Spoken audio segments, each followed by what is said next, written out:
Hello everyone আবার একটা মিষ্টি শীতকালের সন্ধ্যের গল্প নিয়ে আমি হাজির। আর আমার সাথে আছে শীতকালের মোস্ট সেলিব্রিটি ফুড কড়াইশুটির কচুরি আর ছোট আলুর দম। তো চলো, কড়াইশুটির কচুরি তো শীতকালে সবার বাড়িতেই হয়, আমার বাড়িতেও হয়েছিল। আর আমি এটার প্রসেসিং আর কি বা দেখাবো, আমার থেকেও সবাই আরো ভালো করে। কিন্তু কি ওই যে শীতকালে যে হয় এবং শীতকালেই এটা একমাত্র হওয়া সম্ভব, সেই নিয়ে তো একটা অবশ্যই মেমরি ক্রিয়েট করে রাখতে হবে।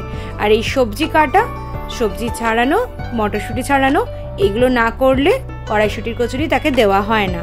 তাই আমিও নিজের ভাগটা ঠিক বুঝে নিতে সবজি পাতি আর মটরশুঁটি নিয়ে বসে পড়েছিলাম, ঝটপট ছাড়িয়ে দিয়েছিলাম। আর তারপরে এখন আলুর দমের মশলা তৈরি করে দিচ্ছি। তাহলে কি একসাথে করার একটা মজাই আলাদা, যে একদিকে কচুরি ভাজা হচ্ছে, একদিকে আলুর দম তৈরি হচ্ছে, আর কি তাড়াতাড়ি হয়েও যায়। এটা কিন্তু খুব ভালো লাগে যে এই কড়াইশুটির কচুরি শীতকালে একবারই হোক বা বারবারই হোক, সবাই যেন একসাথেই বসে বসে করি। এখন তো এখানে মটরশুটির কচুরির যে মটরশুটির পুরটা, সেটা এখন তৈরি হচ্ছে। আর তোমরা তার সাথে আমাকে বলো যে তোমরা শীতকালে কতবার এটা বানাও।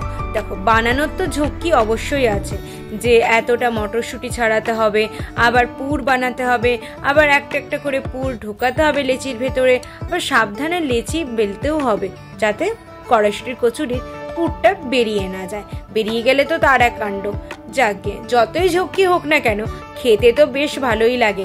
দোকানে খেতে আমার অতটাও ভালো লাগে না। বাড়িতে বসে যা বানানোর একটা খাওয়ার মজা, সেটা দোকানে ঠিক পাওয়া যায় না।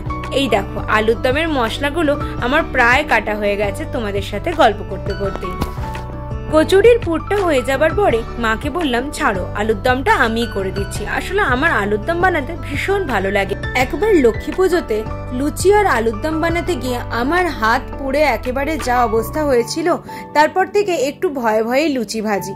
আসলে লুচি ভাজতে গিয়ে হয়েছিল, সেদিন আলুর দমটা আর বানানো হয়নি।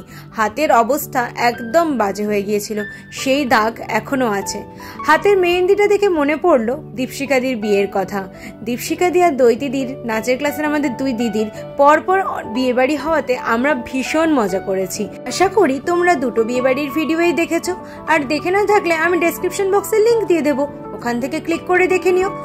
তবে হ্যাঁ, ভিডিওগুলো একটু বেশি বড় হয়ে গেছে। আসলে এতগুলো ইভেন্টকে তো কভার করতে হবে। আমি একসাথে অনেকগুলো ভিডিও মিলিয়ে একটা ভিডিও বানিয়ে দিয়েছি। বারবার প্রতিটা ইভেন্টের ভিডিও আমি আর রাখিনি। এবার আলুর দমটা প্রায় শেষের দিকে হয়েই এসেছে। দইয়ের মধ্যে কসুরি মেথি মিশিয়ে আলুর দমে দেওয়া আমি একটা রেসিপিতে দেখেছিলাম, সেখান থেকে আমি এই জিনিসটা ফলো করেছি। আমার বেশ ভালো লেগেছে। আচ্ছা, মশলাটাকে দেখে মনে হচ্ছে যে আলুর দমটা ভীষণ টেস্টি হতে চলেছে। একদমই ঠিক। উফ, আমার এখনই দেখে যেন জিভে জল আসছে। কিন্তু এই স্বাদ তো শীতকালে যেমন হবে, এখন আর সেরকম হবে না। যাকগে, আলুর দমে আমার আলু পড়েই গেছে, এখন ঝোলে ফুটুক। আর এদিকে দেখো, কচুরিও কিন্তু প্রায় রেডি। মানে আজকে রাতের ডিনারটা একদম জমে যাবে। তার সাথে এই যে শীতকালের শোস্টপার মটরশুঁটি, আর তার সাথে এই ধনে পাতা, হয়তো এই একমাত্র পাতা যেটা অনেকেই, মানে বলতে গেলে সবাই নাক না উঁচিয়ে খেয়ে নেয়। আর বাকি সব পাতা টাতা খাওয়াতে, শাকে খাওয়াতে তো সবারই একটুখানি নাক ওঠে।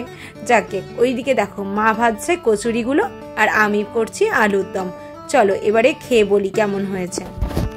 চলো তাহলে শীতকালের সেলিব্রিটি ফুড দিয়ে ডিনারটা সেরে নেওয়া যাক। সত্যি সেদিনের ডিনারটা পুরো একদম শো স্টপার ছিল। ইচ্ছে তো করে রোজ রোজ বানিয়ে খাই, কিন্তু উপায় কি বলো।